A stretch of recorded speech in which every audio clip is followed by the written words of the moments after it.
Sekitar 90 hari atau 3 bulan lamanya sejak serangan perdana Amerika Serikat Israel yang menewaskan pemimpin tertinggi Iran, perang Amerika Israel versus Iran belum juga berakhir secara resmi. Situasi saat ini, Amerika Serikat Iran masih saling adu kuat militer dan diplomasi. Pernyataan Ketua Parlemen Iran, negaranya harus mendapat semua haknya untuk bisa mengakhiri perang dengan Amerika Serikat, jadi cerminan posisi Iran saat ini. Lalu apa opsi lagi yang bisa mengakhiri perang Amerika-Iran? Karena perang Timur Tengah ini semakin lama semakin memberatkan kondisi sosial ekonomi internasional, termasuk Indonesia pastinya. Kita akan ulas bersama dengan dua narasumber yang sudah hadir melalui sambungan daring. Ada Guru Besar Ilmu Politik dan Keamanan Universitas Padjadjaran, Profesor Muradi. Kemudian ada dosen Ilmu Hubungan Internasional Universitas 11 Maret, Mas Septianto Galan Prakoso. Selamat pagi Prof. Muradi, selamat pagi Mas Galan. Pagi Mbak Risti, pagi Mas Galan. Ya, saya mau ke Prof. Muradi dulu. Prof. Muradi, apa maksud yang dikatakan oleh Iran bahwa Amerika Serikat harus memenuhi seluruh hak-hak masyarakat Iran untuk bisa menghentikan peperangan ini? Ya, secara konteks negara, ketika ada bernegosiasi itu menjadi hal yang normatif ya, normal.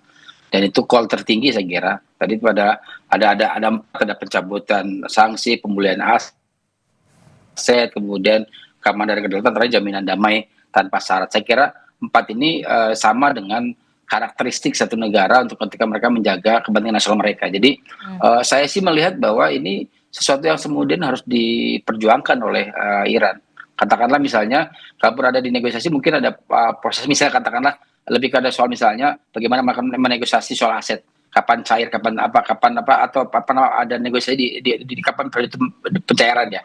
Atau misalnya kalaupun itu kemudian belum bisa, maka kemudian apa yang perlu dilakukan tadi misalnya di dua sisi. Pertama soal kedaulatan Iran di Selat Hormuz. Yang kedua misalnya kemudian dia memastikan bahwa proksi-proksi yang kemudian menjadi bagian penting dari kemampuan militer Iran di sekitar wilayah Israel itu mereka juga bisa pastikan mereka tidak dalam posisi kemudian tertekan begitu. Jadi saya kira ini sesuatu yang kemudian harus diperjuangkan, dan dalam posisi tertentu saya kira perlu untuk kemudian disampaikan secara terbuka begitu, Mbak Disti. Oke, kalau Mas Galan melihat ini dari sisi hubungan internasional seperti apa? Walaupun Amerika Serikat terus agresif begitu menyerang Iran, tapi ternyata tidak serta-merta melemahkan Iran. Iran justru menunjukkan powernya, Iran justru menunjukkan posisi tawarnya untuk mengingatkan kembali kepada Amerika Serikat bahwa Amerika Serikat harus memenuhi hak-hak dari masyarakat Iran. Ya, Mbak Risti, saya kira ini wajar, dan juga saya menyepakati apa yang disampaikan Prof. Muradi barusan, bahwa apa yang sebenarnya Iran inginkan ini adalah tangible results atau tangible factors begitu ya. Jadi faktor-faktor atau hasil-hasil yang memang sudah bisa dipastikan itu konkret begitu. Kalau tidak ada pelepasan aset, tidak ada berbagai macam versi, ada yang bilang 8 miliar dolar, yang bilang 12 miliar dolar asetnya Iran yang dibekukan itu tidak dilepaskan, tidak ada itikat juga untuk kemudian menarik pasukan, tentu apa yang akan kemudian menjadi keuntungan Iran, saya kira. Sehingga yang pertama, Iran akan tetap kukuh dengan pendiriannya, di mana mereka memiliki bargaining position lebih kuat juga. Mereka yang selama ini diserang, mereka yang selama ini membela diri. Saya kira serangan-serangan balasan atau reciprocal attacks yang dilakukan oleh Iran juga ada dasarnya, karena paling tidak itu masih menunjukkan kalau Iran juga bisa melawan. Selain itu juga menunjukkan bahwa ada pelanggaran kejahatan senjata meskipun dalam skala yang kecil gitu kalau kita bicara ya, karena tidak ada korban jiwa dan hanya menyerang infrastruktur seperti kapal, perahu atau gedung atau apa dan sebagainya. Ini menjadi hal yang saya kira juga cukup harus diperhatikan, karena apa yang sebenarnya ingin Iran lakukan adalah untuk mengingatkan dunia atau memperlihatkan pada dunia bahwa Trump sedang menghadapi audience cost yang sangat besar. Dia sudah gagal memberikan jaminan untuk kemenangan mutlak kepada konstituennya, kepada warganya, kepada publik Amerika Serikat. Kemudian dia yang juga membuat situasi menjadi rumit, padahal sebelum perang sebenarnya tidak ada apa-apa juga di Selat Hormuz, tapi karena Amerika dan Israel menginvasi, akhirnya harus ada blokade dan sebagainya. Jadi dia memperumit suasana, dan pada akhirnya dia harus memperbaiki ini semua.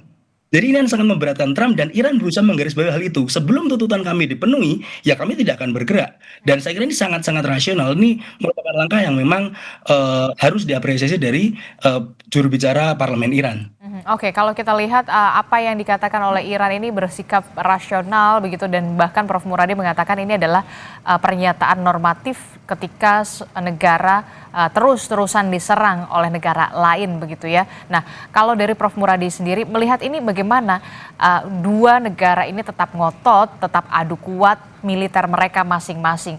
Benarkah prediksinya akan ada perang yang akan semakin meluas? Tentunya yang melibatkan negara Teluk ke depannya, Prof. Muradi.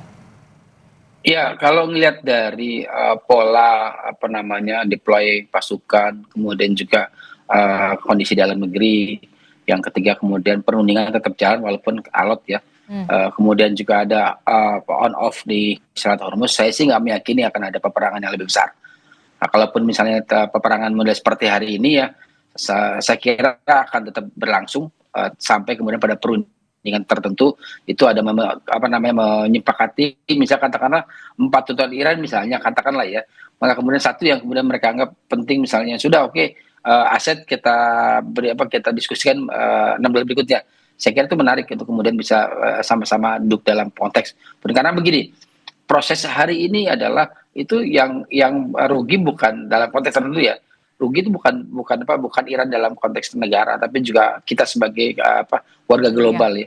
Nah, kemudian yang kedua, dalam posisi tertentu ini diskusi hari ini itu kemudian menjadi cermin bahwa Amerika Serikat dalam posisi tidak dalam posisi yang betul-betul bisa menguasai keadaan.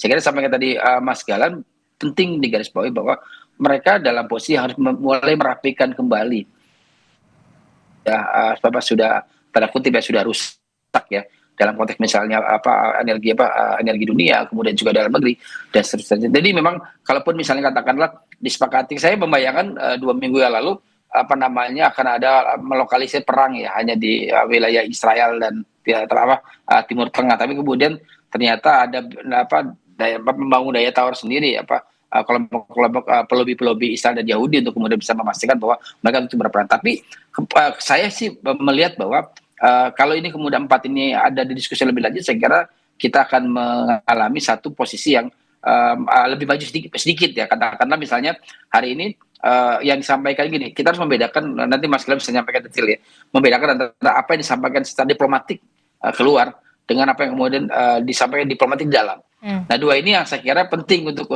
dua pintu dua halaman depan sama halaman belakang. Nah, halaman depan itu kan harus kelihatan dikjaya, mampu bisa memberikan spoiler dan sebagainya. Tiba halaman belakang mereka sedang mencari celah untuk bagaimana kemudian mereka bisa minimalnya begini. Kalau selama ini misalnya Donald Trump dalam ini Amerika Serikat, Donald Trump itu selalu mendapatkan apa yang menjadi kemauan mereka. Hari ini dalam 90 hari terakhir hal itu tidak mereka dapatkan. Ini yang saya kira menjadi satu pembelajaran serius mengapa kemudian negosiasi jadi sangat rumit untuk dilakukan. Penting lagi misalnya Israel juga nggak mau kemudian menjadi proksi juga ya dalam konteks misalnya peperangan yang kemudian terlokalisir di wilayah mereka begitu. Oke, nah kalau kita lihat ini kan perang sebenarnya sudah 90 hari, hampir sudah 3 bulan lamanya. Apakah Anda melihat memang sudah ada kelelahan di sana, sudah ada fatigue di sana antara Amerika Serikat dan juga Iran dari segi psikis, kemudian dari segi keuangan, sampai harus inilah exit strategi yang harus segera diselesaikan oleh seorang Donald Trump terhadap Iran. Prof. Muradi. Ya, secara normatif sebenarnya sudah hampir digging up ya untuk mengambil budget, karena apalagi budget Kongres sendiri juga tidak mau memberikan lampu hijau. Nah, tinggal kemudian yang kemarin 2 minggu lalu kita diskusikan bahwa ini tinggal kemudian Donald Trump mampu nggak kemudian mendapatkan anggaran di luar dari anggaran normal ya. Katakanlah saya menyebut misalnya pelobi-pelobi Yahudi lingkaran mereka juga sudah mampu memberikan keyakinan bahwa anggaran ini akan mampu mereka akan support. Nah, tinggal kemudian bisa nggak kemudian itu mereka selesaikan dalam waktu 1-2 minggu ke depan katakanlah. Tapi kalau kemudian itu tidak bisa dilakukan, saya kira memang pada akhirnya mereka bayarkan nilai dalam konteks peperangan ya. Jadi memang 2 minggu ke depan ini kalau tidak beres juga pada akhirnya saya meyakini betul bahwa peperangan ini hanya akan menjadi bagian penting dari sejarah Amerika Serikat yang buruk. Karena dalam konteks tertentu misalnya mereka blunder secara diplomatik, blunder secara peperangan, dan juga yang paling penting blunder kemudian meyakinkan publik di internal. Kenapa? Karena yang paling berat buat Donald Trump sebenarnya adalah bagaimana kemudian mereka bisa meraih betul dukungan publik. Karena ada dua hal yang mereka ingin dapatkan. Pertama adalah memastikan bahwa mayoritas Republik tetap akan menang di pemilu selah. Yang kedua adalah Donald Trump itu sampai hari ini sudah secara diplomatik internasional dia sudah tidak dalam posisi punya teman. Saya katakan begini, bahkan Kanada sekalipun ya, yang kemudian dianggap sebagai bagian penting dari Amerika Serikat itu juga menjadi agak antipati dengan apa yang mereka lakukan. Katakanlah sekarang backbone ya Trump itu hanya tinggal bagaimana kemudian orang-orang sekeliling beliau ya, pendukung dalam konteks misalnya lobby Yahudi tadi, plus kemudian adalah Israel. Kalau itu kemudian mereka tidak dapatkan, saya kira yang disampaikan oleh Iran itu adalah sesuatu yang kemudian harus mereka pikirkan betul untuk bisa menyelesaikan konflik, menyelesaikan perang ini secara paripurna. Karena secara prinsipil kalau ini kemudian tidak dilakukan, maka makin dekat pemilu selah, makin dekat kemudian dia akan menjadi hal yang disalahkan oleh banyak pihak gitu. Oke, jadi Anda melihat 2 minggu ke depan kita akan lihat bagaimana situasi kedinamisan soal perang Amerika Serikat dan juga Iran ini ya, Prof. Muradi. Nah, kalau dari kacamata Mas Galan sendiri, bagaimana soal diplomasi di depan dan juga di belakang panggung terkait dengan perundingan atau kesepakatan yang dilakukan oleh kedua belah pihak? Apa sebenarnya yang menjadi hambatan? Kok belum selesai sudah 3 bulan? Ya, jadi memang saya juga sepakat yang disampaikan oleh Prof. Muradi tadi, bahwa ada satu fase atau satu masa di mana diplomasi yang dilakukan langsung begitu ya di depan publik begitu, yang open, itu memang harus juga memberikan semacam pernyataan sikap kepada dunia atau pada publik yang kemudian melihat bahwa tegas negara itu seperti ini. Namun kemudian tentunya pasti ada kepentingan-kepentingan, karena basically kita semua kembali ke national interest. Apa sih kepentingan nasional yang utama? Oh, kita pengen damai. Oh, kita pengen aset kita dicairkan. Oh, kita pengen Selat Hormuz bisa kemudian kedaulatan Iran lebih kuat atau kemudian kembali seperti sedia kala dan lain sebagainya. Jadi pastinya ada wajah yang ditunjukkan oleh Ghalibaf ya, dari juru bicara parlemen Iran di luar, tentunya juga ada diplomasi yang under the table. Dan ini dikonfirmasi langsung oleh Abbas Araghchi dari Menlu Luar Negeri Iran sendiri. Dari Menlu Iran sendiri dia mengonfirmasi bahwa ada pesan-pesan yang tentunya terus dikirimkan, bertukar soal sentencing ya, soal kata-kata atau kosakata atau wording dalam kalimat perjanjian yang nantinya akan disusun sebagai upaya dari negosiasi damai ini sudah tepat atau belum dengan pihak Amerika Serikat. Nah, berita ini bisa dikonfirmasi dari media Pakistan yang selama ini kita tahu Pakistan itu kan menjadi juru bicara ini, jadi mediator yang sangat aktif, meskipun kelihatannya akhir-akhir ini perannya kurang maksimal, tapi sebenarnya masih banyak dan juga masih sangat intens komunikasi terjadi di sana. Terbukti juga dengan bagaimana Trump sendiri ketika dia berusaha untuk mengalihkan dan publik ke bagaimana Amerika semakin kelihatan kelelahan, tapi kemudian dia mengalihkan dengan cara memberikan pernyataan yang ekstrim begitu. Saya tidak peduli dengan ekonomi dalam negeri, saya tidak peduli dengan pemilu selah, saya hanya peduli bahwa Iran harus dan sebagainya. Oke, sesuai dengan CG kita di bawah, Iran .2 hak kami dipenuhi, perang baru akan berakhir. Tapi kemudian kalau Amerika Serikat tidak akan memenuhi hak-hak dari Iran, apa yang akan terjadi, Mas Galan? Yang terjadi ya akan ada stretching konflik perang seperti ini. Apa yang kemudian menjadi kerugian? Ya pasti perang semua kerugian ya. Apa yang kemudian menjadi kerugian partikular untuk perang dengan model seperti sekarang ini, dengan di mana perang modern warfare dengan rudal, dengan drone, dengan kontak tidak langsung, tidak ada pelibatan manusia atau kombatan prajurit secara langsung di lapangan, adalah kalau istilahnya mereka lempar-lemparan rudal itu bisa berlangsung sampai selama apapun begitu. Dan Iran sudah menyatakan diri, kami tidak akan gentar, kami siap menghadapi, dan memang mereka sudah bersiap ya 47 tahun belakang lah sudah ready untuk melaksanakan inilah. Ini menjadi satu sinyalemen bahwa kalaupun kemudian perang ini mau di stretch oleh Amerika Serikat, itu Iran kan tak bisa meladeni. Tapi saya kira kalau opini saya pribadi, Amerika sendiri juga ingin menyelesaikan atau kemudian mengambil kawasan baik secara politik menghadapi pemilu setelah November, konstituennya makin lari begitu kan, nggak ada yang milih Trump itu, makin kecewa. Kemudian baik secara ekonomi juga, mereka juga sudah anjlok, dan secara energi ini sudah sangat parah. Kita akan melalui musim panas, kita akan melalui Oke. bulan-bulan berat yang Nuno begitu kan, sehingga akan menjadi kekhawatiran tersendiri bagi Amerika. Oke, kalau saya tanyakan ini ke Prof. Muradi, akankah Amerika Serikat Ya. memenuhi hak-hak dari Iran yang diinginkan oleh Iran? Dan kalau itu benar akan dilakukan, mekanismenya akan seperti apa? Dan kalau tidak dipenuhi, exit strategi apa yang akan dilakukan Amerika Serikat dalam waktu dekat? Yang pertama dari 4 yang disampaikan Iran itu kan saya memprediksi itu akan alot di soal pencairan aset plus kemudian pencabutan sanksi. Ini mungkin butuh ada tahapannya. Jadi saya kira kalau itu diterima oleh Iran, saya kira kita akan maju sedikit lagi nih. Nah, tapi kalau kemudian tetap kemudian yang dimunculkan adalah situasi politik yang tetap gaduh, model yang sampaikan oleh Trump, saya kira memang pada akhirnya Iran akan bersikukuh. Nah ini yang saya kira secara prinsipil kalau kita melihat misalnya postur militer Iran hari ini, saya melihat ini jauh lebih besar, lebih kuat dibanding 20 tahun yang lalu. Jadi katakanlah misalnya kita memastikan misalnya di 2003 ketika Irak itu